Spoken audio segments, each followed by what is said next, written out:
Вработените од Кулска Велес дојдоа пред владата, но никој не сакаше да ги прими. Велат дека една од последните државни фабрики е пред затварање. Сметката им е блокирана веќе со месеци, па не можат воопшто да функционираат, да платат сметки за струја, да најдат средства за репроматеријали и други потреби за фабриката. Немаат земено ниту плата веќе 9 месеци. Да ни одговорат едно прашање, да ни одговорат надлежните од дека влада, дали мислат дека фирмата Колска треба да постои, да работи и на кој начин ако работи ќе продолжи со работа.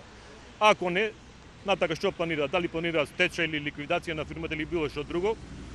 Тоа е, 70 души во време на економска криза енергетска да не остават на улица.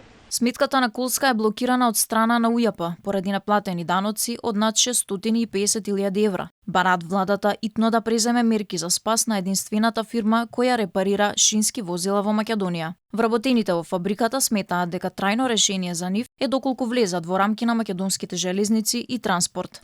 Ако денеска не добиеме одговор овдека од надлежните, ние ќе го радикализираме штрајкот. Најверојатно ќе одиме со целосна блокада на железничкиот сообраќај во станица Велес. Бидејќи ние немаме средства овдека да патуваме секој ден да трошиме пари, најверојатно ќе одиме со целосна блокада 5-6 сати ќе видиме. Вработените и вчера предпладне 2 часа го блокираа патниот железнички сообраќај на железничката станица во Велес. Велат дека не се откажуваат од нивните барања и покрај тоа што надлежните ги игнорираат.